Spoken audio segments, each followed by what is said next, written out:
Punjabi radio USA ਸੁਣ ਰਹੇ ਸਾਰੇ ਹੀ ਮਾਣਯੋਗ ਅਤੇ ਸਤਿਕਾਰ ਸਰੋਤਿਆਂ ਨੂੰ ਇੱਕ ਵਾਰੀ ਫਿਰ ਨਿੱਘੀ ਜੀ ਆਇਆਂ ਨੂੰ ਸਭ ਦਾ ਸਵਾਗਤ ਕਰਦੇ ਹਾਂ। ਸੋ ਪ੍ਰੋਗਰਾਮ ਅਪਡੇਟ ਅਮਰੀਕਾ ਦੇ ਵਿੱਚ ਜੀ ਆਇਆਂ ਨੂੰ ਆਖਦੇ ਇੱਕ ਵਾਰੀ ਫਿਰ ਹਰਜੋਤ ਸਿੰਘ ਜੀ ਆਇਆਂ ਨੂੰ ਸਵਾਗਤ ਹੈ। ਸਤਿ ਸ਼੍ਰੀ ਅਕਾਲ। ਧੰਨਵਾਦ ਜੀ। ਸਾਰੇ ਸਰੋਤੇ ਜਿੰਨੇ ਸਾਡੇ ਸਾਰੇ ਹੀ AM station FM station iPhone Android ਦੇ ਰਾਹੀਂ ਫੇਸਬੁੱਕ 'ਤੇ ਟੈਲੀਫੋਨ 'ਤੇ ਘਰਾਂ 'ਤੇ ਰੇਡੀਓ ਸੈੱਟ 'ਤੇ ਸੁਣ ਰਹੇ ਸਾਰਿਆਂ ਨੂੰ ਇੱਕ ਵਾਰੀ ਫਿਰ ਜੀ ਆਇਆਂ ਨੂੰ ਅਤੇ ਬਹੁਤ ਹੀ ਪਿਆਰ ਅਤੇ ਸਤਿਕਾਰ ਭਰੀ ਸਤਿ ਸ਼੍ਰੀ ਅਕਾਲ। ਬਿਲਕੁਲ ਸਰੋਤਿਓ, ਪ੍ਰੋਗਰਾਮ ਦੇ ਪਹਿਲੇ ਹਿੱਸੇ ਦੇ ਵਿੱਚ ਜਿਹੜੀ ਆ ਤੁਹਾਨੂੰ ਅੱਜ ਜਿਹੜੀ ਕਾਰ ਦੇ ਵਿੱਚੋਂ ਜਿਹੜੀਆਂ ਜਾਣਕਾਰੀਆਂ ਦੇ ਰਹੇ ਸੀਗੇ, ਕੰਸਟਰਕਸ਼ਨ ਚੱਲ ਰਹੀ ਹੈ। SB1 ਜਿਹੜਾ ਬਿੱਲ ਪਿਛਲੇ ਦਿਨੀ ਪਾਸ ਹੋਇਆ, ਉਸ ਦੇ ਚੱਲਦਿਆਂ ਜਿਸ ਰੋਡ ਦੇ ਉੱਤੇ ਪੰਜਾਬੀ ਰੇਡੀਓ USA ਦਾ ਜਿਹੜਾ ਦਫ਼ਤਰ ਹੈਗਾ ਉੱਥੇ ਬਹੁਤ ਜ਼ਿਆਦਾ ਕੰਸਟਰਕਸ਼ਨ ਜਿਹੜੀ ਆ ਕਹਿੰਦੇ ਚੱਲ ਰਹੀ ਆ।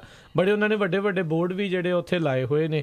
ਸੋ ਉਹਦੇ ਚੱਲਦਿਆਂ ਜਿਹੜਾ ਜ਼ਿਆਦਾ ਪ੍ਰੋਬਲਮ ਹੋ ਗਈ, ਜਿਹਦੇ ਕਰਕੇ ਅਸੀਂ ਤੁਹਾਨੂੰ ਜਿਹੜਾ ਉਸ ਦੇ ਜ਼ਰੀਏ ਦੱਸ ਰਹੇ ਸੀਗੇ ਗੱਡੀ ਦੇ ਵਿੱਚੋਂ ਹੀ। ਅਤੇ ਹੁਣ ਚਲੋ ਆਪਾਂ ਸਟੂਡੀਓ ਦੇ ਵਿੱਚ ਜਿਹੜੇ ਨਾਲ ਦੇ ਨਾਲ ਆਪਾਂ ਪਹੁੰਚ ਚੁੱਕੇ ਹਾਂ। ਅਤੇ ਇਸ ਤੋਂ ਪਹਿਲਾਂ ਆਪਾਂ ਜਿਹੜੇ ਜਸਟਿਸ ਕੈਨੇਡੀ ਹੁਣਾਂ ਦੇ ਬਾਰੇ ਜਿਹੜੀਆਂ ਜਾਣਕਾਰੀਆਂ ਤੁਹਾਨੂੰ ਉਹ ਦੱਸ ਰਹੇ ਸੀਗੇ। ਅਤੇ ਨਾਲ ਹੀ ਹਰਜੋਤ ਸਿੰਘ ਜੀ ਆਪਣੇ ਨਾਲ ਜਿਹੜੇ ਬਾਲ ਢਿੱਲੋਂ ਜਿਹੜੇ ਕਿ ਸਟਰ ਕਾਊਂਟੀ ਦੇ ਵਿੱਚ ਜਿਹੜੇ ਸੁਪਰਵਾਈਜ਼ਰ ਦੀ ਪੋਜੀਸ਼ਨ ਦੇ ਲਈ ਇਲੈਕਸ਼ਨ ਉਹਨਾਂ ਨੇ ਪਿਛਲੇ ਦਿਨਾਂ ਦੇ ਵਿੱਚ ਪ੍ਰਾਇਮਰੀਜ਼ ਜਿਹੜੀਆਂ ਜੂਨ ਦੇ ਵਿੱਚ ਹੋਈਆਂ ਸੀ, ਉਹ ਜਿਹੜੇ ਉਹਨਾਂ ਨੇ ਲੜੇ ਸੀਗੇ। ਸੋ ਉਹ ਵੀ ਜਿਹੜੇ ਆਪਣੇ ਨਾਲ ਜਿਹੜੇ ਇਸ ਟਾਈਮ ਜੁੜ ਚੁੱਕੇ ਨੇ। ਸੋ ਉਹਨਾਂ ਦੇ ਨਾਲ ਵੀ ਜਿਹੜੀ ਆ ਉਹ ਆਪਾਂ ਗੱਲਬਾਤ ਕਰਾਂਗੇ। ਅਤੇ ਬਿਲਕੁਲ ਸਰੋਤਿਆਂ ਨੂੰ ਦੱਸਦੇ ਜਾਈਏ, ਉਹ ਜਿਹੜੇ ਉੱਥੇ ਕੈਂਡੀਡੇਟ ਸੀਗੇ ਬਾਲ ਢਿੱਲੋਂ ਉਹਨਾਂ ਨੂੰ 9030 ਵੋਟਾਂ ਪਈਆਂ, ਲਗਭਗ 45.27%। ਅਤੇ ਦੂਸਰੇ ਜਿਹੜੇ ਕੈਂਡੀਡੇਟ ਟੋਮ ਰਿਓਜ਼ਰ ਸੀ ਉਹਨਾਂ ਨੂੰ 7933 39.77% ਪਈਆਂ ਹੈਗੀਆਂ ਜੀ। ਸੋ ਹੁਣ ਮੈਨੂੰ ਲੱਗਦਾ ਵੀ ਦੁਬਾਰਾ ਕੀ ਫਿਰ ਉਹਨਾਂ ਦੀ ਹੋਊਗੀ ਇਲੈਕਸ਼ਨ। ਹਾਂ ਬਿਲਕੁਲ, ਆਈ ਥਿੰਕ ਜਿਹੜੇ ਕਾਫੀ ਨਜ਼ਦੀਕੀ ਰਿਹਾ ਜਿਹੜਾ ਸੀ ਮਾਮਲਾ। ਸੋ ਆਪਣੇ ਨਾਲ ਇਸ ਟਾਈਮ ਡਾਕਟਰ ਬਾਲ ਢਿੱਲੋਂ ਜਿਹੜੇ ਜੁੜ ਚੁੱਕੇ ਨੇ। ਸਵਾਗਤ ਹੈ। ਸਤਿ ਸ਼੍ਰੀ ਅਕਾਲ ਜੀ। ਜੀ ਆਇਆਂ ਨੂੰ ਜੀ। ਤੁਹਾਨੂੰ ਦੋਹਾਂ ਵੀਰਾਂ ਨੂੰ, ਸਾਡੇ ਸਾਰੇ ਸਰੋਤਿਆਂ ਨੂੰ ਮੇਰੇ ਵੱਲੋਂ ਸਤਿ ਸ਼੍ਰੀ ਅਕਾਲ ਜੀ। ਸਤਿ ਸ਼੍ਰੀ ਅਕਾਲ ਜੀ। ਸੋ ਸਭ ਤੋਂ ਪਹਿਲਾਂ ਤਾਂ ਬਾਲ ਢਿੱਲੋਂ ਜੀ, ਕੰਗਰੈਚੂਲੇਸ਼ਨਜ਼ ਪ੍ਰਾਇਮਰੀਜ਼ ਦੇ ਵਿੱਚ ਜਿਹੜੀ ਆ ਤੁਹਾਡੀ ਜਿਹੜੀ ਉਹ ਜਿੱਤ ਹੋਈ ਆ ਉਸ ਦੇ ਵਿੱਚ। ਅਤੇ ਕਿੱਦਾਂ ਦਾ ਮਹਿਸੂਸ ਹੋ ਰਿਹਾ ਹੈ ਜੀ? ਵੈਸੇ ਤਾਂ ਤੁਸੀਂ ਇਨਕੰਬੈਂਟ ਵੀ ਸੀਗੇ ਨਾਲ ਹੀ।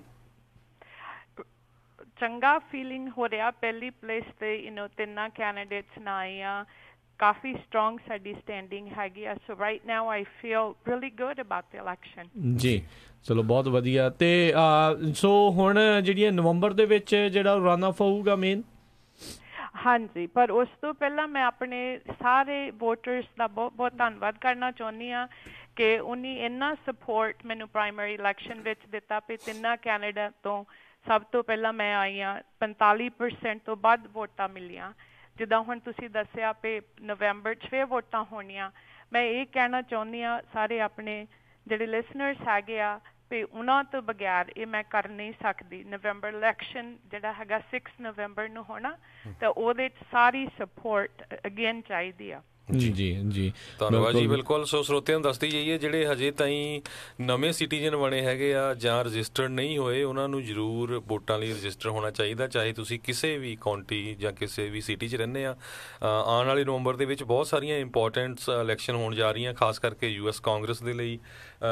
ਜਿਹੜਾ ਉੱਥੇ ਵਾਈਟ ਹਾਊਸ ਦੇ ਵਿੱਚ ਜਿਹੜਾ ਉੱਪਰ ਥੱਲੇ ਹੋ ਸਕਦਾ ਹੈਗਾ, ਬਹੁਤ ਜ਼ਿਆਦਾ ਫਰਕ ਆ। ਸੋ ਹਰ ਇੱਕ ਬੰਦੇ ਨੂੰ ਆਪਣਾ ਵੋਟ ਦਾ ਜਿਹੜਾ ਹੱਕ ਆ ਉਹ ਲੈਣਾ ਜ਼ਰੂਰੀ ਹੈ, ਵਰਤਣਾ ਚਾਹੀਦਾ ਹੈ। ਬਿਲਕੁਲ। ਤੇ ਨਾਲ ਹੀ ਡਾਕਟਰ ਬਾਲ ਢਿੱਲੋਂ, ਮੈਂ ਤੁਹਾਨੂੰ ਇਹ ਵੀ ਜਿਹੜਾ ਜ਼ਰੂਰ ਪੁੱਛਣਾ ਚਾਹੂੰਗਾ ਵੀ ਜਿਹੜੇ ਹੁਣ ਤੁਹਾਡੇ ਮੇਨ ਓਪੋਜੀਸ਼ਨ ਜਿਹੜੇ ਕੈਂਡੀਡੇਟ ਜਿਹੜੇ ਵੀ ਹੈਗੇ ਆ, ਤੁਹਾਡੇ ਦੋਨਾਂ ਦੇ ਜਿਹੜੇ ਕੀ ਵਿਚਾਰਾਂ ਦੇ ਵਿੱਚ ਜਿਹੜਾ ਮੇਨ ਫਰਕ ਆ, ਤੇ ਜੇ ਤੁਸੀਂ ਕਹਿ ਰਹੇ ਹੋ ਵੀ ਲੋਕ ਤੁਹਾਨੂੰ ਵੋਟ ਪਾਉਣ ਤੇ ਕਿਉਂ ਪਾਉਣ? ਵੈਲ, ਕਾਫੀ ਰੀਜ਼ਨਸ ਹੈਗੇ ਆ। ਤੇ ਮੈਂ ਆਪਣੇ ਵੋਟਰਸ ਨੂੰ ਕਹਿੰਦੀ ਮੇਰੇ ਕੋਲੋਂ ਮੈਨੂੰ ਵੋਟ ਕਰਨ ਪਹਿਲਾਂ ਹੈਗਾ ਵੀ ਜਿਹੜੀ ਐਜੂਕੇਸ਼ਨ ਹੈਗੀ ਆ ਮੇਰੇ ਕੋਲ ਐਜ਼ ਡਾਕਟਰੇਟ ਹੈਗੀ ਆ, ਉਹ ਪਰਸਨ ਕੋ ਮਾਸਟਰਸ ਹੈਗੀ ਆ। ਜਿਹੜਾ ਦ second I have 29 years of experience, ਉਹਦਾ ਥੋੜਾ ਹੈਗਾ। ਤਾਂ ਮੈਂ ਜਿੱਦਾਂ ਸਾਰੇ ਬਿਗਿਨਿੰਗ ਤੋਂ ਪੈਰਾ ਪ੍ਰੋਫੈਸ਼ਨਲ ਤੋਂ ਲਾ ਕੇ ਟੀਚਰ, ਅਸਿਸਟੈਂਟ ਪ੍ਰਿੰਸੀਪਲ, ਫਿਰ ਡਿਸਟ੍ਰਿਕਟ ਸੁਪਰਨਟੈਂਡੈਂਟ, ਕਾਊਂਟੀ ਸੁਪਰਨਟੈਂਡੈਂਟ, ਸਾਰਾ ਕੰਮ ਕੀਤਾ ਆ। ਸੋ ਆਈ ਅੰਡਰਸਟੈਂਡ ਵੀ ਇੱਥੇ ਕੀ ਹੋਣਾ ਚਾਹੀਦਾ ਕੀ ਨਹੀਂ। ਤਾਂ ਉਹ ਜਿਹੜਾ ਕੈਂਡੀਡੇਟ ਹੈਗਾ ਚੰਗਾ ਬੰਦਾ ਹੈਗਾ, ਕੋਈ ਉਹਦੀ ਵੀ ਮਾੜੀ ਨਹੀਂ ਹੈਗੀ, ਬਟ ਕੁਆਲੀਫਿਕੇਸ਼ਨ ਜਿਹੜੀ ਹੈਗੀ ਆ ਬੇਸਡ ਔਨ ਦੈਟ ਵੀ I'm better qualified for this job. ਜੀ। ਸੈਕੰਡਲੀ ਇਹ ਹੈਗਾ ਵੀ ਜਿੱਦਾਂ ਹੁਣ 2 ਸਾਲ ਮੈਂ ਇੱਥੇ ਕਰ ਲਿਆ ਕੰਮ, ਤਾਂ ਮੈਂ ਅੰਡਰਸਟੈਂਡ ਕਰਦੀ ਹਾਂ ਵੀ ਸਾਡੀ ਕਾਊਂਟੀ ਦੇ ਜਿਹੜੇ 22,000 ਸਟੂਡੈਂਟਸ ਹੈਗੇ ਉਹਨਾਂ ਦੀ ਕੀ ਨੀਡ ਹੈਗੀ ਆ, ਤਾਂ ਉਹ ਇਸ ਵੇਲੇ ਫੁਲਫਿਲ ਕਰ ਰਹੀ ਹਾਂ। ਜਿੱਦਾਂ ਅੱਗੇ ਵੀ ਮੈਂ ਤੁਹਾਨੂੰ ਦੱਸਿਆ ਸੀਗਾ ਵੀ ਕਾਫੀ ਪ੍ਰੋਗਰਾਮਸ ਮੈਂ ਨਵੇਂ ਇੱਥੇ ਲਿਆਏ ਆ ਜਿਹੜੇ ਬੱਚਿਆਂ ਨੂੰ ਪੇਰੈਂਟਸ ਨੂੰ ਹੈਲਪ ਕਰੂਗੇ ਇਨ ਅ ਲੌਂਗ ਰਨ। ਜੀ ਜੀ। ਸੋ ਬੇਸਿਕਲੀ ਜਿੱਦਾਂ ਦੇਖਿਆ ਵੀ ਪ੍ਰਾਇਮਰੀਜ਼ ਦੇ ਵਿੱਚ ਤਕਰੀਬਨ 20,000 ਵੋਟਸ ਜਿਹੜੀਆਂ ਆ ਤੁਹਾਡੀ ਜਿਹੜੇ ਕਾਊਂਟੀ ਸੁਪਰਵਾਈਜ਼ਰ ਆਫ ਸਕੂਲਸ ਦੇ ਲਈ ਜਿਹੜੀ ਪਈ ਆ, ਸੋ ਉਹਦੇ ਵਿੱਚੋਂ ਆਲਮੋਸਟ 3,000 ਵੋਟ ਜਿਹੜੀ ਆ ਅਪ ਫॉर ਗ੍ਰੈਬਸ ਹੈਗੀਆਂ ਨਵੰਬਰ ਦੇ ਵਿੱਚ। ਤੁਹਾਨੂੰ ਕੀ ਲੱਗਦਾ ਆ ਵੀ ਜਿਹੜੀਆਂ ਨਵੰਬਰ ਦੇ ਵਿੱਚ 20,000 ਵੋਟ ਪਊਗੀ ਜਾਂ ਇਹ ਪਰਸੈਂਟੇਜ ਵਧਣ ਦੀ ਉਮੀਦ ਹੈਗੀ ਆ? ਪਰਸੈਂਟੇਜ ਵਧਣ ਦੀ ਉਮੀਦ ਹੈਗੀ ਆ। ਇਹ ਜਿੱਦਾਂ ਆਲਮੋਸਟ ਜਿੱਦਾਂ 65-70% ਦੇ ਤੁਸੀਂ ਪਿਛਲੇ 3 ਜਿਹੜੇ ਵੋਟਿੰਗ ਇਲੈਕਸ਼ਨਸ ਹੈਗੇ ਉਹਨਾਂ ਦਾ ਦੇਖੋ ਪਏ, ਜਿਹੜੇ ਨਵੰਬਰ ਇਲੈਕਸ਼ਨ ਕਿੰਨੀਆਂ ਵੋਟਾਂ ਪੈਂਦੀਆਂ, ਤਾਂ ਉਹ 65-70% ਪੈਂਦੀਆਂ ਵੋਟਾਂ। ਤਾਂ ਇਹ ਜਿਹੜੇ 3,000 ਵੋਟਾਂ ਜਿਹੜੀਆਂ ਥਰਡ ਕੈਂਡੀਡੇਟ ਨੂੰ ਪਈਆਂ, ਉਹ ਵੀ ਜਿੱਦਾਂ ਮੋਸਟਲੀ ਪਈ ਟੀ ਪਾਰਟੀ ਜਿਹੜੇ ਹੈਗੇ ਸੀਗੇ ਲੋਕ, ਉਹਨਾਂ ਤੋਂ ਕਾਫੀ ਉਧਰ ਪਈਆਂ ਇਹਨਾਂ ਨੂੰ ਵੋਟਾਂ। ਠੀਕ ਹੈ। ਸੋ ਤੁਹਾਡੀ ਐਫੀਲੀਏਸ਼ਨ ਟੀ ਪਾਰਟੀ ਦੇ ਨਾਲ ਆ? ਨਹੀਂ ਜੀ, ਇਹ ਜਿਹੜੀ ਸਾਡੀ ਪੋਜੀਸ਼ਨ ਹੈਗੀ ਆ, ਇਟਸ ਨਾਨ ਪਾਰਟੀਸਨ। ਕੋਈ ਐਜੂਕੇਸ਼ਨ ਹੈਗੀ ਆ, ਇੱਥੇ ਕੋਈ ਪਾਰਟੀ ਦਾ ਹੈ ਨਹੀਂ ਗਾ। ਆਪਾਂ ਬੱਚਿਆਂ ਨੂੰ ਪੜ੍ਹਾਉਣਾ ਹੈਗਾ, ਇਹ ਨਹੀਂ ਪਈ ਜੇ ਤੁਸੀਂ ਡੈਮੋਕ੍ਰੈਟ ਆ ਜਾਂ ਰਿਪਬਲਿਕਨ ਆ ਜਾਂ ਟੀ ਪਾਰਟੀ ਤੁਸੀਂ ਚੰਗਾ, ਸੋ ਇਟਸ ਪਈ ਹੈ ਨਹੀਂ ਗਾ। ਪਰ ਫਿਰ ਵੀ ਜਿੱਦਾਂ ਇਹ ਸਮਾਲ ਕਮਿਊਨਿਟੀ ਆ, ਲੋਕ ਦਾ ਕਾਫੀ ਪਾਰਟੀ ਦਾ ਦੇਖਦੇ ਆ। ਜੀ ਧੰਨਵਾਦ ਜੀ। ਥੈਂਕ ਯੂ ਡਾਕਟਰ ਬਾਲਟੇਲੋ ਤੇ ਸ਼ੁਭ ਇਸ਼ਾਵਾਂ ਨੇ ਤੁਹਾਨੂੰ ਜਿਹੜੀਆਂ ਨਵੰਬਰ ਇਲੈਕਸ਼ਨ ਤੇ ਲਈ।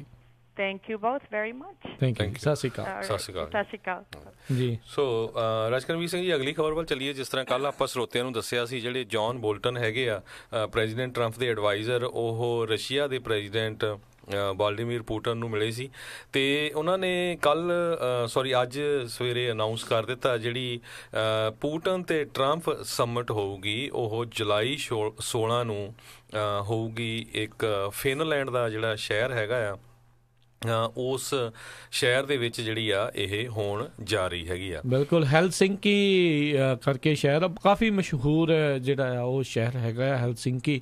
ਸੋ ਉੱਥੇ ਜਿਹੜੀ ਆ ਇਹ ਸਮਿਟ ਆ ਹੋਣ ਜਾ ਰਹੀ ਹੈ। ਜਿੱਦਾਂ ਕੱਲ੍ਹ ਵੀ ਆਪਾਂ ਖਬਰਾਂ ਦੇ ਵਿੱਚ ਦੱਸ ਰਹੇ ਸੀ ਵੀ ਯੂਰਪ ਦੇ ਦੌਰੇ ਦੇ ਉੱਤੇ ਹੋਣਾ ਹੀ ਆ ਉਸ ਮੌਕੇ ਦੇ ਉੱਤੇ ਜਿਹੜੇ ਰਾਸ਼ਟਰਪਤੀ ਟਰੰਪ ਨੇ, ਤੇ ਉਹਦੇ ਵਿੱਚ ਹੀ ਕਹਿੰਦੇ ਕਿਤੇ ਨਾ ਕਿਤੇ ਜਿਹੜਾ ਆ ਇਹ ਵੀ ਇਸ ਨੂੰ ਹੁਣ ਐਡ ਕਰ ਲਿਆ ਗਿਆ ਆ। ਸੋ ਇੱਕ ਵਾਰੀ ਫੇਰ ਆਪਾਂ ਇਹ ਕਹਿ ਸਕਦੇ ਹਰਜੋਤ ਸਿੰਘ ਜੀ, ਜਿਉਂ-ਜਿਉਂ ਇਹ ਸਮਿਟ ਦੀ ਤਰੀਕ ਨਜ਼ਦੀਕ ਆਉਣੀ ਆ, ਦੇਖੋ ਮਹੀਨੇ ਬਾਅਦ ਹੀ ਪਹਿਲੋਂ ਨਾਰਥ ਕੋਰੀਆ ਨਾਲ ਮਿਲ ਰਿਹਾ ਤੇ ਮਹੀਨੇ ਬਾਅਦ ਹੀ ਜਿਹੜਾ ਆ ਹੁਣ ਜਿਹੜਾ ਮਿਲਣਾ ਹੈ ਰਸ਼ੀਆ ਵਾਲਿਆਂ ਨੂੰ। ਸੋ ਕਾਮਰੇਡਾਂ ਨਾਲ ਵਾਹ ਮੁਲਾਕਾਤਾਂ ਜਿਹੜੀਆਂ ਆ ਇਸ ਟਾਈਮ ਰਾਸ਼ਟਰਪਤੀ ਟਰੰਪ ਜਿਹੜੇ ਆ ਉਹ ਕਰ ਰਹੇ ਨੇ। ਸੋ ਦੇਖਦੇ ਆ ਇਹਨਾਂ ਦੇ ਨਾਲ ਜਿਹੜੀ ਆ ਕੀ ਗੱਲਬਾਤ ਜਿਹੜੀ ਆ ਵਿੱਚੋਂ ਨਿਕਲ ਕੇ ਆਊਗੀ। ਤੇ ਇੱਕ ਗੱਲ ਜ਼ਰੂਰ ਹੈਗੀ ਹਰਜੋਤ ਸਿੰਘ ਜੀ, ਹੁਣ ਇੱਥੇ ਵੀ ਜਿਹੜਾ ਇੱਕ ਵਾਰੀ ਫੇਰ ਜਿਹੜੀ ਰਸ਼ੀਅਨ ਮੈਡਲਿੰਗ ਵਾਲਾ ਆ ਉਹ ਰੌਲਾ ਰੱਪਾ ਦੁਬਾਰਾ ਭੱਖ ਕੇ ਜਿਹੜਾ ਸੁਰਖੀਆਂ ਦੇ ਵਿੱਚ ਆ ਸਕਦਾ। ਸੋ ਬਿਲਕੁਲ ਕਹਿੰਦੇ ਵੀ ਬਹੁਤ ਸਾਰੇ ਲੋਕ ਕਲੋਜ਼ਲੀ ਵਾਚ ਕਰ ਰਹੇ ਹੈਗੇ, ਪੂਰੀ ਦੁਨੀਆ, ਖਾਸ ਕਰਕੇ ਕਈ ਲੋਕ ਜਿਹੜੇ ਨਰਵਸ ਹੈਗੇ ਆ, US ਦੇ ਜਿਹੜੇ ਐਲੀਜ਼ ਹੈਗੇ ਆ, ਤੇ ਨਾਲ ਦੀ ਨਾਲ ਜਿਹੜੇ ਯੂਰਪ ਦੇ ਵਿੱਚ ਖਾਸ ਕਰਕੇ, ਤੇ ਕ੍ਰਿਟਿਕਸ ਜਿਹੜੇ ਹੈਗੇ ਆ ਰਸ਼ੀਆ ਦੇ ਤੇ ਅਮਰੀਕਾ ਦੇ, ਵੀ ਇਹ ਦੋਨੋਂ ਜਿਹੜੀਆਂ ਸੁਪਰ ਪਾਵਰਾਂ ਆ ਆਪਸ ਦੇ ਵਿੱਚ ਗੱਲਬਾਤ ਕਰਕੇ ਕਿਹੜੇ ਮੁੱਦੇ ਦੇ ਉੱਤੇ ਗੱਲ ਕਰਨਗੀਆਂ। ਦੁਨੀਆ ਦੇ ਵਿੱਚ ਬਹੁਤ ਕੁਛ ਵਾਪਰ ਰਿਹਾ ਹੈਗਾ, ਖਾਸ ਕਰਕੇ ਨਾਰਥ ਕੋਰੀਆ ਤੇ ਸਾਊਥ ਕੋਰੀਆ ਨੂੰ ਲੈ ਕੇ। ਇੰਟਰਨੈਸ਼ਨਲ ਲੈਵਲ ਦੇ ਉੱਤੇ ਹਿਊਮਨ ਰਾਈਟਸ ਦੀਆਂ ਵਾਇਲੇਸ਼ਨ ਬਹੁਤ ਜ਼ਿਆਦਾ ਹੋ ਰਹੀਆਂ। ਬਰਮਾ 'ਚ ਕਿਸ ਤਰ੍ਹਾਂ ਰੋਹਿੰਗਿਆ ਦੇ ਵਿੱਚ ਜਿਹੜਾ ਮੁਸਲਮਾਨਾਂ ਦਾ ਕਤਲੇਆਮ ਕੀਤਾ ਗਿਆ, ਉੱਥੇ ਰੇਪ ਹੋਏ। ਹਜੇ ਮੈਂ ਕੱਲ੍ਹ ਹੀ ਇੱਕ ਰਿਪੋਰਟ ਪੜ੍ਹਦਾ ਸੀ ਵੀ ਇੱਕ ਤਰ੍ਹਾਂ ਬੰਦਾ ਪੜ੍ਹ ਕੇ ਰੋਣ ਲੱਗ ਪੈਂਦਾ ਵੀ ਕਿਸ ਤਰ੍ਹਾਂ ਜਿਹੜਾ ਦਰਿੰਦਗੀ ਵਰਤੀ ਗਈ ਹੈਗੀ ਆ। ਤੇ ਪੂਰੀ ਤਰ੍ਹਾਂ ਜਿਹੜੇ ਮੁਲਕ ਆ, ਖਾਸ ਕਰਕੇ ਈਵਨ ਅਮਰੀਕਾ ਨੇ ਵੀ ਉਹਦਾ ਪੂਰੀ ਤਰ੍ਹਾਂ ਵਿਰੋਧ ਨਹੀਂ ਕੀਤਾ ਹੈਗਾ। ਗੱਲਬਾਤ ਤਾਂ ਜ਼ਰੂਰ ਕੀਤੀ ਹੈਗੀ ਆ, ਪਰ ਜਿਸ ਲੈਵਲ ਤੇ ਕਰਨਾ ਚਾਹੀਦਾ ਸੀ ਉਸ ਲੈਵਲ ਤੇ ਨਹੀਂ ਹੋਇਆ। ਤੇ ਬਹੁਤ ਸਾਰੇ ਮੁਲਕਾਂ ਚੋਂ ਮਾਸ ਮਾਈਗ੍ਰੇਸ਼ਨ ਹੋ ਰਹੀ ਆ। ਇਮੀਗ੍ਰੇਸ਼ਨ ਦਾ ਮੁੱਦਾ ਜਿਹੜਾ ਪੂਰੀ ਦੁਨੀਆ ਦੇ ਵਿੱਚ ਆਇਆ ਹੋਇਆ ਵੀ ਕਿਸ ਤਰ੍ਹਾਂ ਜਿਹੜੀਆਂ ਮੁਲਕ ਹੈਗੇ ਆ ਉਹ ਐਂਟੀ ਇਮੀਗ੍ਰੈਂਟ ਬਣਦੇ ਜਾ ਰਹੇ ਹੈਗੇ ਆ। ਹੁਣ ਜਰਮਨ ਦੇ ਵਿੱਚ ਜਿਹੜੀ ਜਰਮਨ ਦੀ ਚਾਂਸਲਰ ਆ, ਉਹਨੂੰ ਆਪਣੀ ਗੱਦੀ ਦਾ ਖਤਰਾ ਪਿਆ ਹੋਇਆ ਹੈ, ਕਿਉਂਕਿ ਉਸਨੇ ਬਹੁਤ ਵੱਡੀ ਗਿਣਤੀ 'ਚ ਪਿਛਲੇ ਸਾਲਾਂ ਦੇ ਵਿੱਚ ਇਮੀਗ੍ਰੈਂਟ ਬੁਲਾਏ ਆ, ਤੇ ਜਿਹੜੇ ਉਹਨਾਂ ਦੀ ਹੁਣ ਕੋਲੀਸ਼ਨ ਪਾਰਟਨਰ ਆ ਉਹ ਕਹਿੰਦੇ ਵੀ ਨਹੀਂ, ਇਹ ਬੰਦ ਕਰੋ। ਫਰਾਂਸ ਦੇ ਵਿੱਚ ਰੌਲਾ ਹੈਗਾ, ਹੰਗਰੀ ਨੇ ਤਾਂ ਟੋਟਲੀ ਬੰਦ ਕਰ ਦਿੱਤੇ ਆ। ਅੱਜ ਮੈਂ ਇੱਕ ਰਿਪੋਰਟ ਪੜ੍ਹਦਾ ਸੀ, ਆਸਟ੍ਰੇਲੀਆ ਦੇ ਵਿੱਚ ਵੀ ਜਿਹੜੇ ਪੁਆਇੰਟ ਬੇਸ ਸਿਸਟਮ 'ਤੇ ਆਉਂਦੇ ਲੋਕ, ਉਹਨਾਂ ਨੇ ਉਹ ਪੁਆਇੰਟ ਇਨਕਰੀਜ਼ ਕਰ ਦਿੱਤੇ ਤਾਂ ਕਿ ਉੱਥੇ ਪਰਮਾਨੈਂਟ ਰੈਜ਼ੀਡੈਂਸੀ ਲੈਣੀ ਸਖਤ ਹੋ ਜਾਏ, ਔਖੀ ਹੋ ਜਾਵੇ। ਬਿਲਕੁਲ। ਸੋ ਇਹ ਤਾਂ ਬਿਲਕੁਲ ਨੋ ਡਾਊਟ ਜਿਹੜਾ ਮਾਈਗ੍ਰੇਸ਼ਨ ਦਾ ਮੁੱਦਾ ਹੈ, ਇਮੀਗ੍ਰੇਸ਼ਨ ਦਾ ਮੁੱਦਾ ਆ, ਪੂਰੀ ਦੁਨੀਆ ਦੇ ਵਿੱਚ ਇਸ ਟਾਈਮ ਭਖ ਕੇ ਆ ਰਿਹਾ ਆ। ਰਾਸ਼ਟਰਪਤੀ ਟਰੰਪ ਜਦੋਂ ਦੇ ਇਹਨਾਂ ਨੇ ਰਾਸ਼ਟਰਪਤੀ ਦਾ ਅਹੁਦਾ ਸੰਭਾਲਿਆ, ਇਨਫੈਕਟ ਕੈਂਪੇਨ ਦੇ ਦੌਰਾਨ ਵੀ ਜਿਹੜਾ ਉਹ ਕਹਿੰਦੇ ਰਹੇ ਆ ਵੀ ਮੈਂ ਮਿਲਣਾ ਚਾਹੂੰਗਾ ਪੁਤਿਨ ਨੂੰ, ਦੇਖਦੇ ਆ ਕੀ ਆ, ਮੈਂ ਚੰਗਾ ਮਿੱਤਰ ਵੀ ਆ ਉਹਨਾਂ ਦਾ, ਇੱਦਾਂ ਦੀ ਗੱਲ ਵੀ ਜਿਹੜੀ ਉਹ ਆਖਦੇ ਰਹੇ ਆ। ਜਿਹੜਾ ਅਮਰੀਕਾ ਆ ਉਹ ਓਵਰਆਲ ਜਿਹੜਾ ਅਜੇ ਵੀ ਇਸ ਨੂੰ ਲੈ ਕੇ ਜਦੋਂ ਇਹ ਹੱਥ ਅੱਗੇ ਵਧਾਉਂਦੇ ਵੀ ਆ ਮਾਸਕੋ ਵੱਲ ਨੂੰ, ਤਾਂ ਪਿੱਛੇ ਹੋਰ ਕਈ ਹੱਥ ਲਗਾ ਕੇ ਰੱਖੇ ਹੁੰਦੇ ਆ ਉਹਨਾਂ ਨੇ। ਤੇ ਪਰ ਰਾਸ਼ਟਰਪਤੀ ਟਰੰਪ ਨੇ ਇਹ ਜਿਹੜੀ ਆਪਣੀ ਇੱਛਾ ਜ਼ਰੂਰ ਪ੍ਰਗਟਾਈ ਆ ਹਮੇਸ਼ਾ ਹੀ ਵੀ ਉਹ ਮਾਸਕੋ ਦੇ ਨਾਲ ਵਧੀਆ ਜਿਹੜੇ ਸੰਬੰਧ ਆ ਉਹ ਬਣਾ ਕੇ ਰੱਖਣੇ ਚਾਹੁੰਦੇ ਨੇ। ਮਾਸਕੋ ਨੇ, ਰਸ਼ੀਆ ਨੇ ਤਾਂ ਸ਼ਰੇਆਮ ਮਨਾ ਕੀਤਾ ਹੀ ਆ ਵੀ ਉਹਨਾਂ ਨੇ ਕਿਸੇ ਤਰੀਕੇ ਦੀ ਜਿਹੜੀ 2016 ਦੀ ਪ੍ਰੈਜ਼ੀਡੈਂਸ਼ੀਅਲ ਇਲੈਕਸ਼ਨ ਆ ਉਸ ਦੇ ਵਿੱਚ ਜਿਹੜੀ ਇਲੈਕਸ਼ਨ ਨੂੰ ਰਾਸ਼ਟਰਪਤੀ ਟਰੰਪ ਵੱਲ ਫੇਵਰ ਕਰਨ ਦੇ ਲਈ ਜਿਹੜਾ ਟਿਲਟ ਕੀਤਾ ਆ, ਕੋਈ ਉਹਨਾਂ ਨੇ ਇੱਦਾਂ ਦਾ ਕੰਮ ਜਿਹੜਾ ਉਹ ਕੀਤਾ ਆ। ਸੋ ਦੇਖਦੇ ਹਾਂ ਵੀ ਇਹ ਪੂਰੀ ਗੱਲਬਾਤ ਦੇ ਵਿੱਚੋਂ ਜਿਹੜਾ ਉਹ ਨਿਕਲ ਕੇ ਕੀ ਆਊਗਾ। ਉੱਦਾਂ ਆਈ ਥਿੰਕ ਟਰੰਪ ਟਾਵਰ ਦੀ ਵੀ ਗੱਲਬਾਤ ਜਿਹੜੀ ਮਾਸਕੋ ਦੇ ਵਿੱਚ ਆ ਉਹ ਚੱਲੀ ਜਾ ਰਹੀ, ਉਹ ਰਹਿ ਕੇ ਸੁਰਖੀਆਂ ਦੇ ਵਿੱਚ ਆ ਹੀ ਜਾਂਦੀ ਆ। ਸੋ ਓਵਰਆਲ ਦੇਖਦੇ ਹਾਂ ਵੀ ਇਸ ਦੇ ਵਿੱਚ ਜਿਹੜਾ ਉਹ ਕੀ ਬਣੂਗਾ। ਤੁਸੀਂ ਦੱਸ ਹੀ ਰਹੇ ਸੀਗੇ ਵੀ ਆਲਰੇਡੀ ਟਰੇਡ ਦਾ ਵੀ ਬੜਾ ਰੌਲਾ ਰੱਪਾ ਚੱਲ ਰਿਹਾ ਆ। ਮੈਨੂੰ ਇਹ ਲੱਗ ਰਿਹਾ ਇਹ ਨਾ ਹੋਵੇ ਵੀ ਜਿਹੜਾ ਚਾਈਨਾ ਦੇ ਨਾਲੋਂ ਜਿਹੜਾ ਨਾਤਾ ਨੂਤਾ ਤੋੜ ਕੇ ਤੇ ਦੂਜੇ ਪਾਸੇ ਇਹਨਾਂ ਦੇ ਨਾਲ ਜਿਹੜਾ ਟਰੇਡ ਸੰਬੰਧ ਆ ਜਿਹੜੇ ਉਹ ਥੋੜ੍ਹੇ ਮਜ਼ਬੂਤ ਕਰ ਲੈਣ, ਤੇ ਇਹ ਦੋਨੋਂ ਮੁਲਕ ਮਿਲ ਕੇ ਕਹਿਣ ਵੀ ਨਹੀਂ ਯਾਰ ਚਾਈਨਾ ਹੁਣ ਜ਼ਿਆਦਾ ਹੀ ਅੱਗੇ ਜਾਈ ਜਾ ਰਿਹਾ ਆ ਤੇ ਆਪਾਂ ਨੂੰ ਕੁਛ ਮਿਲ ਕੇ ਜਿਹੜਾ ਕਰਨਾ ਚਾਹੀਦਾ। ਹਾਲ ਦੀ ਘੜੀ ਦੁਸ਼ਮਣ ਦਾ ਦੁਸ਼ਮਣ ਦੋਸਤ ਬਣਾਉਣ ਵਾਲੀ ਗੱਲ ਆ ਜਿਹੜੀ ਆ ਉਹ ਸੋਚੀ ਜਾ ਸਕਦੀ ਆ ਵੀ ਉਹਨੂੰ ਜਿਹੜਾ ਚਾਈਨਾ ਨੂੰ ਕਿੱਦਾਂ ਗੁੱਠੇ ਜਿਹੜਾ ਆ ਉਹ ਲਾਇਆ ਜਾ ਸਕਦਾ ਹੈ। ਦੂਸਰੇ ਪਾਸੇ ਜੇ ਆਈਟੀ ਇੰਡਸਟਰੀ ਦੀ ਵੀ ਗੱਲ ਕਰਦੇ ਜਾਈਏ ਰਾਜਕਨਵੀਰ ਸਿੰਘ ਜੀ, ਆਈਟੀ ਇੰਡਸਟਰੀ ਦੇ ਵਿੱਚ ਕਹਿੰਦੇ ਸਭ ਤੋਂ ਜਿਹੜੇ ਹਾਈਲੀ ਕੁਆਲੀਫਾਈਡ ਤੇ ਸਕਿਲਡ ਜਿਹੜੇ ਡਿਵੈਲਪਰ ਆ ਉਹ ਰਸ਼ੀਆ ਤੋਂ ਹੈਗੇ ਆ। ਇੱਥੇ ਆਲਰੇਡੀ ਜਿਹੜੀ ਸਿਲੀਕਨ ਵੈਲੀ 'ਚ ਬਹੁਤ ਸਾਰੇ ਜਿਹੜੇ ਰਸ਼ੀਅਨ ਆ ਉਹ ਕੰਮ ਕਰ ਰਹੇ ਹੈਗੇ ਆ। ਸੋ ਪਤਾ ਨਹੀਂ ਵੀ ਇਹਨਾਂ ਦਾ ਕੀ ਰਿਲੇਸ਼ਨ ਬਣੂਗਾ। ਉੱਧਰ ਨਾਰਥ ਕੋਰੀਆ ਦਾ ਤੇ ਰਸ਼ੀਆ ਦਾ ਤੇ ਚਾਈਨਾ ਦਾ ਟਰੇਡ ਵਾਰ ਪੂਰੀ ਚੱਲ ਰਹੀ ਹੈਗੀ ਆ, ਪਰ ਸਾਡਾ ਹਜੇ ਗੁਆਂਢੀ ਮੁਲਕ ਉਹਨਾਂ ਨਾਲ ਮੈਨੂੰ ਲੱਗਦਾ ਵੀ ਥੋੜ੍ਹਾ ਜਿਹਾ ਧੱਕਾ ਹੋ ਰਿਹਾ। ਕੈਨੇਡਾ ਵਾਲਿਆਂ ਨਾਲ ਛੇਤੀ ਜਿਹੜਾ ਸੈਟਲ ਕਰਨਾ ਚਾਹੀਦਾ USA ਵਾਲਿਆਂ ਨੂੰ। ਜੀ ਬਿਲਕੁਲ। ਨਵੰਬਰ ਦੇ ਵਿੱਚ ਵੀਅਤਨਾਮ ਦੇ ਵਿੱਚ ਇੱਕ ਜਿਹੜੀ ਆ ਮੀਟਿੰਗ ਆ ਉੱਥੇ ਮਾੜੀ ਜੀ ਕਹਿੰਦੇ ਇਹਨਾਂ ਦੋਨਾਂ ਰਾਸ਼ਟਰਪਤੀਆਂ ਦੀ, ਲੀਡਰਾਂ ਦੀ, ਦੋਨਾਂ ਮੁਲਕਾਂ ਦੇ ਜਿਹੜੀ ਹੋਈ ਸੀ। ਤੇ ਉਸ ਤੋਂ ਬਾਅਦ 'ਚ ਜਿਹੜੇ ਰਾਸ਼ਟਰਪਤੀ ਟਰੰਪ ਨੇ ਕਿਹਾ, ਕਹਿੰਦਾ ਮੈਂ ਪੁੱਛਿਆ ਸੀ ਪੁਤਿਨ ਨੂੰ ਵੀ ਤੁਸੀਂ ਮੈਡਲਿੰਗ ਤਾਂ ਨਹੀਂ ਕੀਤੀ ਸੀ ਸਾਡੀ ਇਲੈਕਸ਼ਨ ਦੇ ਵਿੱਚ, ਤੇ ਉਹ ਬੰਦੇ ਨੇ ਨਾ ਕਾਕੀ ਸੀ ਵੀ ਨਹੀਂ ਕੀਤੀ, ਤੇ ਮੈਨੂੰ ਲੱਗਾ ਸੀ ਹਾਂ ਸੱਚ ਹੀ ਬੋਲਦਾ ਹੋਣਾ, ਉਹ ਕਿਹੜਾ ਬੰਦਾ ਜਿਹੜਾ ਝੂਠ ਬੋਲ ਸਕਦਾ ਆ। ਸੋ ਹੁਣ ਹੈਲਸਿੰਕੀ ਦੇ ਉੱਤੇ ਜਿਹੜੀ ਆ ਉਹ ਨਜ਼ਰ ਬਣੀ ਰਹੂਗੀ ਫਿਨਲੈਂਡ ਦੇ ਵਿੱਚ, ਜਿੱਥੇ ਆਉਣ ਵਾਲੀ 16 ਜੁਲਾਈ ਨੂੰ ਜਿਹੜੀ ਇਹ ਦੋ ਵੱਡੇ ਜਿਹੜੇ ਧਾਕੜ ਲੀਡਰਾਂ ਦੀ ਜਿਹੜੀ ਆ ਉਹ ਹੁਣ ਮੁਲਾਕਾਤ ਆ ਉਹ ਹੋਵੇਗੀ। ਜਿੱਦਾਂ ਨਾਰਥ ਕੋਰੀਆ ਦੇ ਨਾਲ ਜਦੋਂ ਮੁਲਾਕਾਤ ਹੋਈ ਸੀ ਉਹ ਇੱਕ ਬਹੁਤ ਇਤਿਹਾਸਿਕ ਜਿਹੜਾ ਛਣ ਕਹਿ ਲਓ ਵੀ ਉਹ ਹੋ ਗਿਆ ਸੀਗਾ ਜੂਨ ਦੇ ਵਿੱਚ ਜਿਹੜੀ ਸਿੰਗਾਪੁਰ 'ਚ ਹੋਈ ਸੀ। ਤੇ ਹੁਣ ਹੈਲਸਿੰਕੀ ਇੱਕ ਵਾਰੀ ਫਿਰ ਜਿਹੜਾ ਆ ਉਹ ਖਬਰਾਂ ਦੇ ਵਿੱਚ ਆਵੇਗਾ ਤੇ ਕਾਫੀ ਉੱਥੇ ਚਹਿਲ ਕਦਮੀ ਵੀ ਹੋਊਗੀ, ਪ੍ਰੋਟੈਸਟ ਵੀ ਜਿਹੜੇ ਆ ਉਹ ਦੇਖਣ ਨੂੰ ਵੀ ਜਿਹੜੇ ਆਟੋਮੈਟਿਕਲੀ ਕਿਸੇ ਨੇ ਜਿਹੜੇ ਆ ਅਮਰੀਕਾ ਦੇ ਖਿਲਾਫ ਕਰਨਾ ਹੈ, ਕਿਸੇ ਨੇ ਰਸ਼ੀਆ ਦੇ ਖਿਲਾਫ ਕਰਨਾ ਹੈ। ਸੋ ਉਹ ਵੀ ਚੀਜ਼ਾਂ ਜਿਹੜੀਆਂ ਉੱਥੇ ਦੇਖਣ ਨੂੰ ਜਿਹੜੀਆਂ ਉਹ ਮਿਲਣਗੀਆਂ। ਸੋ ਦੇਖਦੇ ਹਾਂ ਵੀ ਇਹ ਜਿਹੜੀ ਗੱਲਬਾਤ ਦੇ ਵਿੱਚੋਂ ਕੀ ਜਿਹੜਾ ਨਿਕਲ ਕੇ ਬਾਹਰ ਆਉਂਦਾ ਹੈ। ਜੀ ਬਿਲਕੁਲ। ਅਗਲੀ ਖਬਰ ਜੇ ਆਈਸ ਨਾਲ ਰਿਲੇਟਡ, ਇਮੀਗ੍ਰੇਸ਼ਨ ਕਸਟਮ ਐਨਫੋਰਸਮੈਂਟ ਨਾਲ ਰਿਲੇਟਡ ਕਰਦੇ ਜਾਈਏ ਤੇ ਆਈਸ ਦੇ ਉਲਟ ਜਿਹੜੇ ਪ੍ਰੋਟੈਸਟ ਆ ਬਹੁਤ ਜ਼ਿਆਦਾ ਚੱਲ ਰਹੇ ਹੈਗੇ ਆ। ਓਰੇਗਨ ਦੇ ਵਿੱਚ ਵੀ ਬਹੁਤ ਜ਼ਿਆਦਾ ਪ੍ਰੋਟੈਸਟ ਚੱਲ ਰਹੇ ਆ। ਉੱਥੇ ਇੱਕ ਤਰ੍ਹਾਂ ਨਾਲ ਬਿਲਡਿੰਗ ਨੂੰ ਆਲੇ ਦੁਆਲੇ ਪ੍ਰੋਟੈਸਟਰ ਜਿਹੜੇ ਆ ਉਹਨਾਂ ਨੇ ਘੇਰਿਆ ਹੋਇਆ ਸੀ, ਟੈਂਟ ਲਾਏ ਹੋਏ ਸੀ ਤੇ ਇੱਕ ਤਰ੍ਹਾਂ ਦੇ ਨਾਲ ਜਿਹੜੀ ਆ ਕਹਿੰਦੇ ਵੀ ਇਮੀਗ੍ਰੇਸ਼ਨ ਜਿਹੜੇ ਅਥਾਰਟੀਜ਼ ਵਾਲੇ ਆ ਉਹ ਉਹਨਾਂ ਨੂੰ ਬ੍ਰੇਕ ਕਰਕੇ ਅੰਦਰ ਬਿਲਡਿੰਗ ਦੇ ਵਿੱਚ ਤਾਂ ਚਲੇ ਗਏ, ਪਰ ਐਵੋਲਿਸ਼ ਆਈਸ ਕਹਿੰਦੇ ਆਈਸ ਨੂੰ ਖਤਮ ਕੀਤਾ ਜਾਵੇ, ਇਹ ਮੂਵਮੈਂਟ ਜਿਹੜੀ ਆ ਜ਼ਿਆਦਾ ਜ਼ੋਰ ਫੜ ਰਹੀ ਹੈਗੀ ਆ। ਉਹਦਾ ਇਹ ਮੇਨ ਕਾਰਨ ਹੈਗਾ ਵੀ ਰੀਸੈਂਟਲੀ ਜਿਹੜੀ ਆ ਨਿਊਯਾਰਕ ਦੇ ਵਿੱਚ ਇੱਕ ਜਿਹੜਾ ਉਹਨਾਂ ਦਾ ਕਾਂਗਰੈਸ਼ਨਲ ਡਿਸਟ੍ਰਿਕਟ ਦੇ ਵਿੱਚੋਂ ਐਲੈਗਜ਼ੈਂਡਰੀਆ ਓਕੈਸੀਓ ਕੋਰਟੇਜ਼ ਪੋਰਟੋ ਰੀਕਨ ਬੈਕਗਰਾਊਂਡ ਦੀ ਜਿਹੜੀ ਇੱਕ ਕੈਂਡੀਡੇਟ ਸੀ, ਉਸ ਨੇ 10 ਟਰਮ ਤੋਂ ਜਿਹੜਾ ਡੈਮੋਕ੍ਰੇਟ ਕਾਂਗਰਸਮੈਨ ਚੱਲਿਆ ਆ ਰਿਹਾ ਸੀ ਉਹਨੂੰ ਪ੍ਰਾਇਮਰੀ ਇਲੈਕਸ਼ਨ ਦੇ ਵਿੱਚ ਹਰਾ ਦਿੱਤਾ ਦਿੱਤਾ ਹੈਗਾ। ਸੋ ਉਹ ਪੂਰੀ ਤਰ੍ਹਾਂ ਜਿੱਦਾਂ ਆਈਸ ਨੂੰ ਖਤਮ ਕਰਨ ਦੇ ਉਲਟ ਹੈਗੀ ਆ। ਸੋਸ਼ਲਾਈਟ ਹੈਗੇ ਆ ਉਹ, ਜਿੱਦਾਂ ਬਰਨੀ ਸੈਂਡਰਸ ਦੇ ਸਪੋਰਟਰ ਹੈਗੇ, ਹੋਰ ਵੀ ਜਿਹੜੇ ਡੈਮੋਕ੍ਰੈਟਿਕ ਪਾਰਟੀ ਦੇ ਵਿੱਚ ਰਿਪਰੈਜ਼ੈਂਟੇਟਿਵ ਮਾਰਕ ਪੋਕਨ ਵਿਸਕੌਨਸਨ ਤੋਂ ਆ, ਇਸੇ ਤਰ੍ਹਾਂ ਰਾਉਲ ਐਮ ਗਰੀਜ਼ਬਲਾ ਇਹ ਐਰੀਜ਼ੋਨਾ ਤੋਂ ਹੈਗਾ ਆ, ਮਾਈਕ ਕੋਪੀਓਨੋ ਮੈਸਾਚੂਸੈਟਸ ਤੋਂ ਹੈਗੇ ਆ। ਸੋ ਇਹ ਓਪਨਲੀ ਹੁਣ ਕਹਿ ਰਹੇ ਹੈਗੇ ਆ ਵੀ ਜਿਹੜੀ ਆਈਸ ਆ ਇਹਨੂੰ ਜਿਹੜਾ ਖਤਮ ਕਰ ਦਿੱਤਾ ਜਾਣਾ ਚਾਹੀਦਾ ਹੈਗਾ ਆ। ਵੀ ਬਹੁਤ ਸਾਰੇ ਜਿਹੜੇ ਪਿਛਲੇ ਦਿਨਾਂ ਦੇ ਵਿੱਚ ਘਟਨਾਵਾਂ ਵਾਪਰੀਆਂ ਉਹਨਾਂ ਨੇ ਆਈਸ ਦਾ ਨਾਮ ਜਿਹੜਾ ਆ ਬਦਨਾਮ ਕੀਤਾ ਹੈਗਾ ਆ। ਜੀ ਜੀ ਬਿਲਕੁਲ। ਬਾਕੀ ਜਿਹੜੇ ਆ ਆਈਸ ਵਾਲੇ ਲਗਾਤਾਰ ਫੜੋ ਫੜਾਈ ਦਾ ਜਿਹੜਾ ਸਿਲਸਿਲਾ ਉਹ ਉਹਨਾਂ ਨੇ ਜਾਰੀ ਰੱਖਿਆ ਹੋਇਆ ਆ। ਫੜੋ ਫੜਾਈ ਤਾਂ ਦੂਰ ਦੀ ਗੱਲ, ਕੱਲ ਇੱਕ ਜਿਸ ਤਰ੍ਹਾਂ ਖਬਰ ਸਾਂਝੀ ਵੀ ਕੀਤੀ ਸੀ ਵੀ ਇੱਕ ਅਟਾਰਨੀ ਦੀ ਲੱਤ ਤੋੜਤੀ ਆ ਉਹਨੇ। ਉਹ ਅਟਾਰਨੀ ਜਿਹੜੀ ਆ ਰਿਪਰੈਜ਼ੈਂਟ ਕਰਨ ਗਈ ਸੀ ਤੇ ਵੈਸਾ ਵੈਸੀ ਹੋਈ ਆ ਤੇ ਧੱਕਾ ਮਾਰਿਆ ਗਿਆ ਤੇ ਉਹ ਅਟਾਰਨੀ ਜਿਹੜੀ ਆ ਉਹਦੀ ਲੱਤ ਤੋੜ ਦਿੱਤੀ ਗਈ। ਇਹ ਬਹੁਤ ਮਾੜੀ ਗੱਲ ਆ। ਇਹ ਚੰਗਾ ਜਿਹੜਾ ਇਹਨਾਂ ਨੂੰ ਕਿਸੇ ਵੀ ਤਰੀਕੇ ਦੇ ਨਾਲ ਇਹ ਜਿਹੜੀ ਸ਼ੋਭਾ ਨਹੀਂ ਦਿੰਦੀ ਇਹ ਗੱਲ ਜਿਹੜੀ ਇਹ ਵਾਪਰੀ ਆ। ਤੇ ਆਈ ਥਿੰਕ ਇਹਦੇ ਨਾਲ ਜਿਹੜੇ ਲੋਕਾਂ ਦੇ ਵਿੱਚ ਆਈਸ ਦੇ ਪ੍ਰਤੀ ਗੁੱਸਾ ਵਧੂਗਾ ਹੀ, ਘਟੂਗਾ ਨਹੀਂ ਜੀ। ਤੇ ਅਗਲੀ ਖਬਰ ਵੱਲ ਚੱਲੀਏ ਜਿਹੜੀ ਯੂਨੀਅਨ ਨਾਲ ਰਿਲੇਟਡ ਹੈਗੀ ਆ। ਸੁਪਰੀਮ ਕੋਰਟ ਨੇ ਜਿਹੜਾ ਜਿਸ ਤਰ੍ਹਾਂ ਕੱਲ੍ਹ ਦੱਸਿਆ ਸੀ ਵੀ ਸਕੂਲ ਯੂਨੀਅਨਸ ਜਿਹੜੀਆਂ ਹੈਗੀਆਂ ਆ ਜਾਂ ਕੋਈ ਵੀ ਯੂਨੀਅਨਸ ਆ ਉਹ ਕੰਪਲਸਰੀ ਨਹੀਂ ਹੈਗੀ ਉਹਨਾਂ ਤੋਂ ਡਿਊ ਜਿਹੜੇ ਲੈ ਸਕਣ। ਤੇ ਉਹਦਾ ਅਸਰ ਜਿਹੜਾ ਆ ਆਲਰੇਡੀ ਸਕੂਲ ਯੂਨੀਅਨਸ ਖਾਸ ਕਰਕੇ ਜਿਹੜੀਆਂ ਹੈਗੀਆਂ ਆ ਉਹਨਾਂ ਦੇ ਉੱਤੇ ਹੋ ਰਿਹਾ। ਤੇ ਸਕੂਲ ਯੂਨੀਅਨਸ ਕਹਿੰਦੇ ਆ ਸਭ ਤੋਂ ਸਟਰੋਂਗ ਜਿਹੜੀਆਂ ਯੂਨੀਅਨਸ ਹੈਗੀਆਂ ਸਕੂਲ ਦੇ ਜਿਹੜੇ EMPLOYEES ਆ ਉਹਨਾਂ ਦੀਆਂ ਆ, ਉਹ ਕਹਿੰਦੇ ਵੀ ਅਸੀਂ ਇਹਨੂੰ ਫਾਈਟ ਕਰਾਂਗੇ ਪੂਰੇ ਜ਼ੋਰ ਸ਼ੋਰ ਦੇ ਨਾਲ। ਇਹ ਇੱਕ ਤਰ੍ਹਾਂ ਦੇ ਨਾਲ ਜਿਹੜਾ ਧੱਕਾ ਹੋ ਰਿਹਾ ਹੈਗਾ ਆ।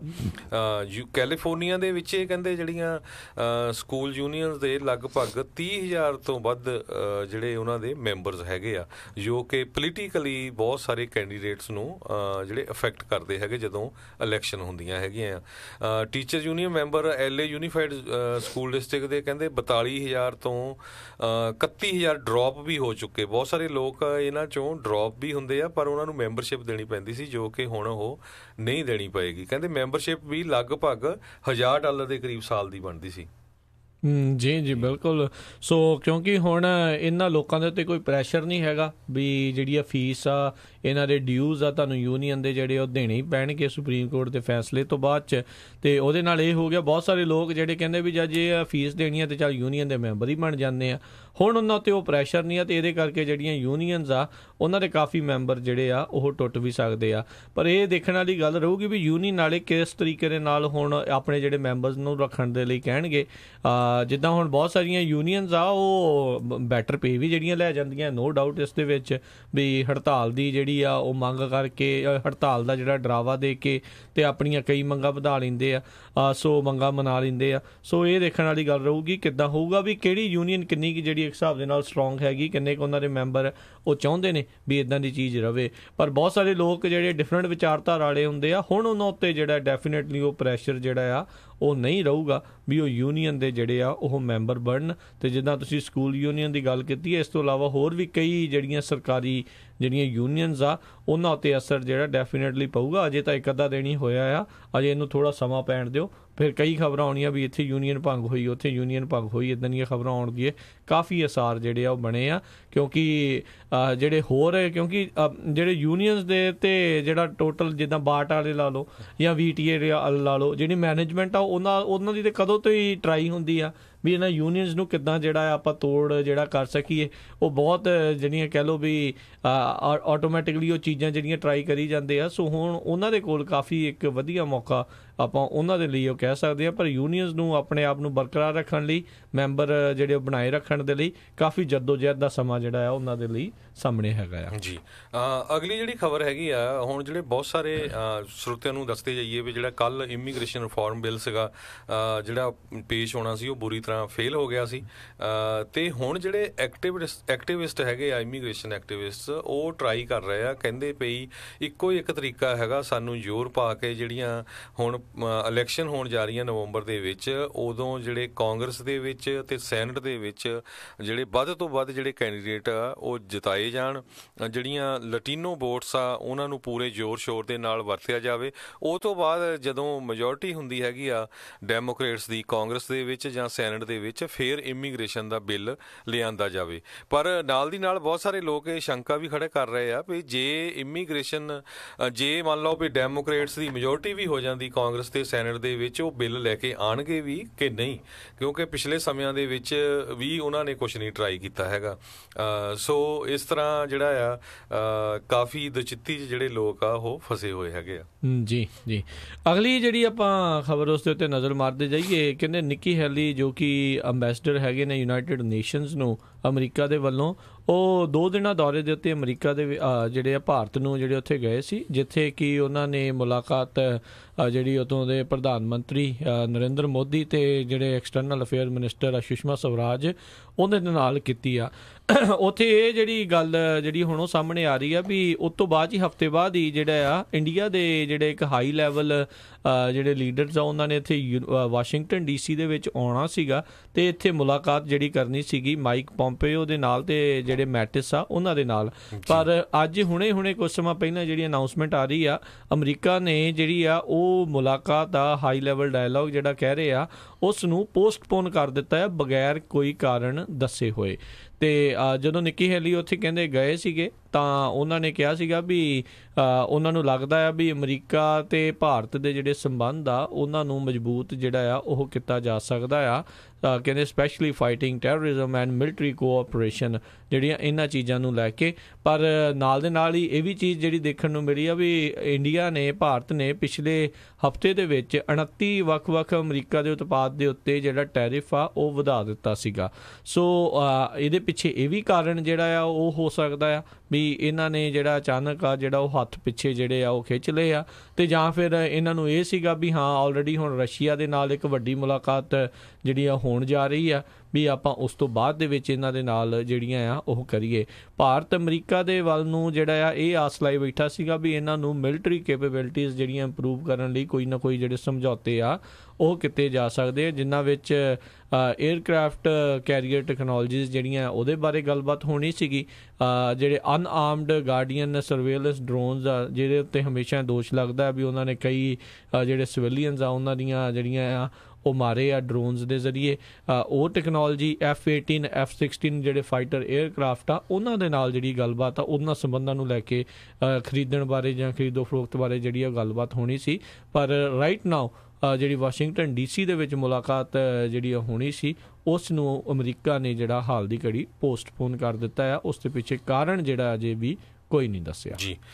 ਅਗਲੀ ਖਬਰ ਵੱਲ ਚਲੀਏ। ਇੱਕ ਖਬਰ ਜਿਹੜੀ ਸਾਊਥ ਫਲੋਰੀਡਾ ਤੋਂ ਆ ਰਹੀ ਹੈ ਵੀ ਸਾਊਥ ਫਲੋਰੀਡਾ ਤੋਂ ਜਿਹੜੀ 911 ਕਾਲ ਪੁਲਿਸ ਨੂੰ ਗਈ ਇੱਕ ਬੰਦੇ ਵੱਲੋਂ ਜੋ ਕਿ ਇੱਕ ਕਾਰ ਦੀ ਹੁੱਡ ਦੇ ਉੱਤੇ ਬੈਠਾ ਕਾਲ ਕਰ ਰਿਹਾ ਸੀ ਤੇ ਕਾਰ ਜਿਹੜੀ ਆ ਬਹੁਤ ਫੁੱਲ ਸਪੀਡ ਦੇ ਉੱਤੇ ਕਹਿੰਦੇ ਹਾਈਵੇ I-95 ਜਿਹੜਾ ਮਿਆਮੀ ਦਾ ਉਹਦੇ ਤੇ ਜਾ ਰਹੀ ਸੀ।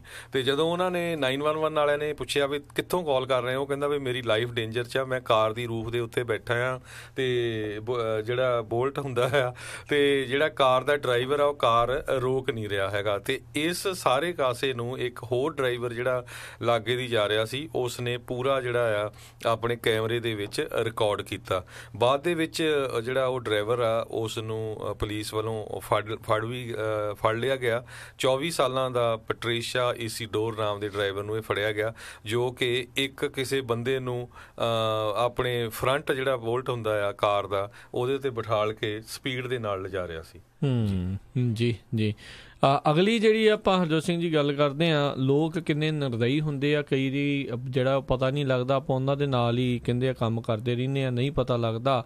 ਜਰਮਨੀ ਤੋਂ ਇੱਕ ਜਿਹੜੇ ਆ ਖਬਰ ਆ ਰਹੀ ਆ, ਉੱਥੇ ਇੱਕ 56 ਸਾਲਾਂ ਦੇ ਕਲਾਉਸ ਓ ਨਾਂ ਦੇ ਬੰਦੇ ਨੂੰ ਜਿਹੜਾ ਆ ਉਸ ਨੂੰ ਗ੍ਰਿਫਤਾਰ ਕੀਤਾ ਗਿਆ ਆ। ਉਸ ਉੱਤੇ ਹਰਜੋਤ ਸਿੰਘ ਜੀ ਦੋਸ਼ ਆ ਵੀ ਉਹਨੇ ਆਪਣੇ 21 ਜਿਹੜੇ ਵਰਕਰਸ ਆ ਉਹਨਾਂ ਦੇ ਲੰਚ ਦੇ ਵਿੱਚ ਜ਼ਹਿਰ ਪਾ ਕੇ ਉਹਨਾਂ ਨੂੰ ਪੋਇਜ਼ਨ ਕਰਕੇ ਜਿਹੜਾ ਆ ਉਹ ਮਰਡਰ ਕਰ ਦਿੱਤਾ ਸੀ। ਤੇ ਕਹਿੰਦੇ 2003 ਤੋਂ ਸ਼ਾਇਦ ਇੱਦਾਂ ਦਾ ਇਹ ਕੰਮ ਕਰ ਰਿਹਾ ਸੀਗਾ।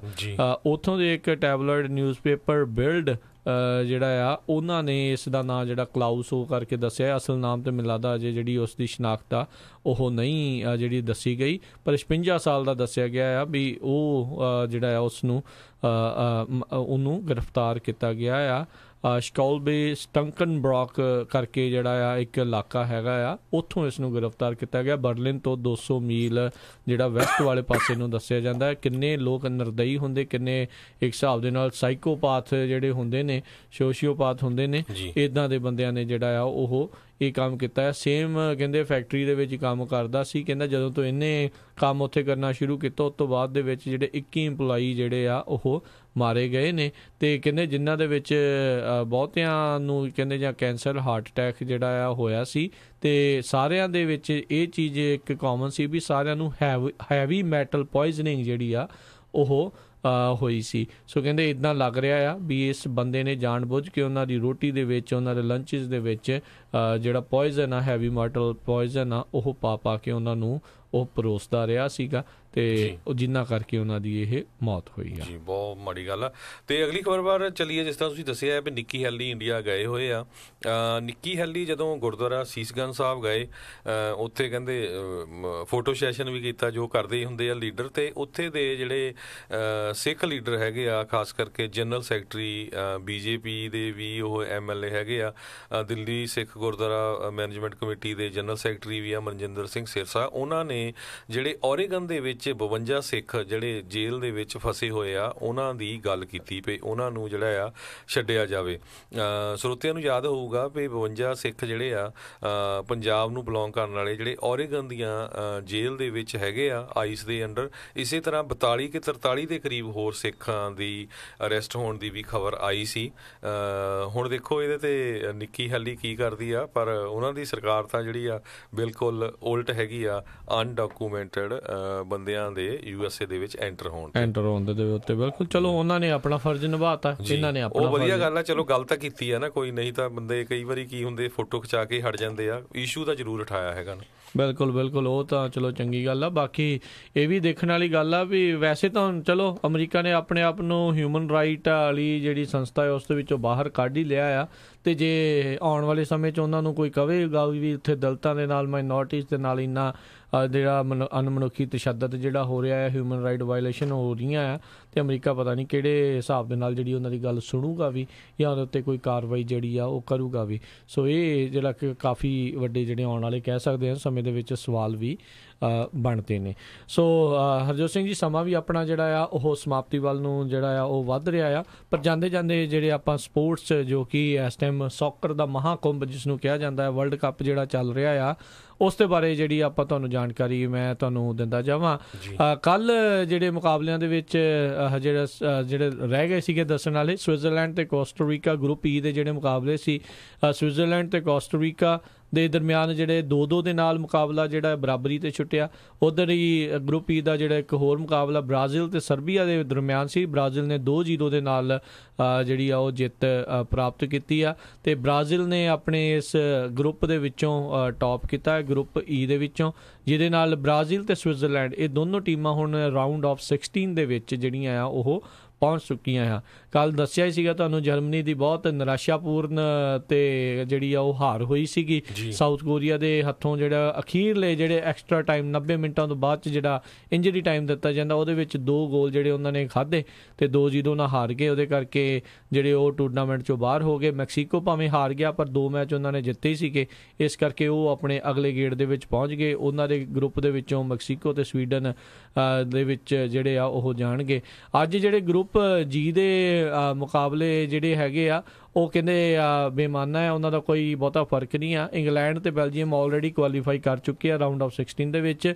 ਉੱਦਾਂ ਉਹਨਾਂ ਦੋਨਾਂ ਦੇ ਦਰਮਿਆਨ ਦੋਨਾਂ ਟੀਮਾਂ ਜਿਹੜੀਆਂ ਚੰਗੀਆਂ ਟੀਮਾਂ ਖੇਡ ਰਹੀਆਂ ਆ, ਉਹਨਾਂ ਦੇ ਦੌਰਾਨ ਜਿਹੜਾ ਮੁਕਾਬਲਾ ਜਿਹੜਾ ਚੰਗਾ ਆ ਉਹ ਹੋ ਸਕਦਾ। ਟੂਨੀਸ਼ੀਆ ਅਤੇ ਪਨਾਮਾ ਦੇ ਵਿੱਚੋਂ ਕੋਈ ਜਿੱਤੇ ਕੋਈ ਹਾਰੇ ਜਾਂ ਡਰਾ ਹੋਵੇ, ਉਹਦੇ ਨਾਲ ਜਿਹੜਾ ਆ ਇਸ ਗਰੁੱਪ ਦੀ ਸਟੈਂਡਿੰਗ ਉੱਤੇ ਕੋਈ ਫਰਕ ਜਿਹੜਾ ਆ ਉਹ ਨਹੀਂ ਪਊਗਾ। ਉੱਧਰ ਗਰੁੱਪ H ਦੇ ਵਿੱਚੋਂ ਜਿਹੜੇ ਆ ਕੋਲੰਬੀਆ ਅਤੇ ਜਾਪਾਨ ਜਿਹੜੇ ਆ ਉਹ ਅੱਗੇ ਹੁਣ ਪਹੁੰਚ ਚੁੱਕੇ ਆ। ਕੋਲੰਬੀਆ ਨੇ 3 ਚੋਂ 2 ਮੈਚ ਜਿੱਤ ਕੇ 6 ਪੁਆਇੰਟ ਹਾਸਲ ਕੀਤੇ। ਜਾਪਾਨ ਨੇ 3 ਮੈਚ ਜਿਹੜੇ ਖੇਡੇ, 1 ਜਿੱਤੇ, 1 ਡਰਾ, 1 ਹਾਰੇ, 4 ਪੁਆਇੰਟ ਰਹੇ। ਸੈਨੇਗਲ ਦਾ ਵੀ ਇੱਦਾਂ ਹੀ ਸੇਮ ਸੀਗਾ, ਪਰ ਆਈ ਥਿੰਕ ਫੇਅਰ ਪੁਆਇੰਟਸ ਜਿਹੜੇ ਜਾਪਾਨ ਦੇ ਬੈਟਰ ਹੋਣ ਕਰਕੇ ਉਹ ਅਗਲੇ ਰਾਊਂਡ ਦੇ ਵਿੱਚ ਜਿਹੜੇ ਆ ਉਹ ਪਹੁੰਚ ਗਏ ਆ। ਸੈਨੇਗਲ ਵਿਚਾਰੇ ਸੇਮ, ਉਹਨਾਂ ਨੇ ਜਿੱਤ ਕੇ, ਹਾਰ ਕੇ, ਡਰਾ ਕਰਕੇ 4 ਪੁਆਇੰਟ ਹੀ ਸੀਗੇ, ਪਰ ਉਹ ਜਿਹੜੇ ਬਾਹਰ ਰਹਿ ਗਏ ਨੇ। ਪੋਲੈਂਡ ਵੀ ਜਿਹੜਾ ਆ ਉਹ ਵੀ ਬਾਹਰ ਜਿਹੜਾ ਆ ਉਹ ਹੋ ਗਿਆ ਆ। ਅੱਜ ਦੇ ਜਿਹੜੇ ਇਹ ਮੁਕਾਬਲਿਆਂ ਦੇ ਵਿੱਚ ਕੋਲੰਬੀਆ ਨੇ ਸੈਨੇਗਲ ਨੂੰ 1-0 ਨਾਲ ਹਰਾਇਆ ਤੇ ਉਧਰ ਪੋਲੈਂਡ ਨੇ ਜਾਪਾਨ ਨੂੰ 1-0 ਨਾਲ ਹਰਾਇਆ। ਜਾਪਾਨ ਹਾਰਨ ਦੇ ਬਾਵਜੂਦ ਵੀ ਜਿਹੜਾ ਆ ਉਹ ਅੱਗੇ ਜਿਹੜਾ ਆ ਰਾਊਂਡ ਆਫ 16 ਦੇ ਵਿੱਚ ਹੁਣ ਪਹੁੰਚ ਗਿਆ। ਕੋਲੰਬੀਆ ਤੇ ਜਾਪਾਨ ਜਿਹੜਾ ਹੈ ਗਰੁੱਪ ਐਚ ਦੇ ਵਿੱਚੋਂ ਜਾਣਗੇ। ਸੋ ਇਹ ਗਰੁੱਪ ਮੁਕਾਬਲਿਆਂ ਦੇ ਅੱਜ ਅਖੀਰਲੇ ਜਿਹੜੇ ਗਰੁੱਪ ਮੁਕਾਬਲੇ ਜਿਹੜੇ ਹੋਣਗੇ ਤੇ ਫਿਰ ਰਾਊਂਡ ਆਫ 16 ਜਿਹੜੇ ਆ ਉਹ ਸ਼ਨੀਚਰਵਾਰ ਤੋਂ ਉਹ ਮੁਕਾਬਲੇ ਜਿਹੜੇ ਆ ਉਹ ਸ਼ੁਰੂ ਹੋ ਜਾਣਗੇ। ਜੀ ਤੇ ਹਰਜੋਤ ਸਿੰਘ ਜੀ, ਸਮਾਂ ਵੀ ਆਪਣੇ ਅੱਜ ਦੇ ਪ੍ਰੋਗਰਾਮ ਦਾ ਹੁਣ ਸਮਾਪਤ ਹੈ।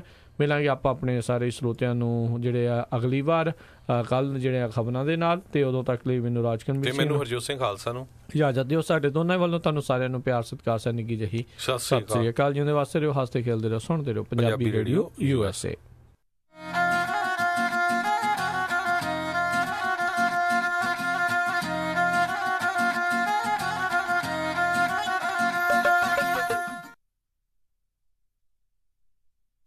ਤੁਸੀਂ ਸੁਣ ਰਹੇ ਹੋ KOBO Yuba city 1450 AM, KIID Sacramento 1470 AM, KWRU Fresno 1300 AM, KLHC Bakersfield 1350 AM,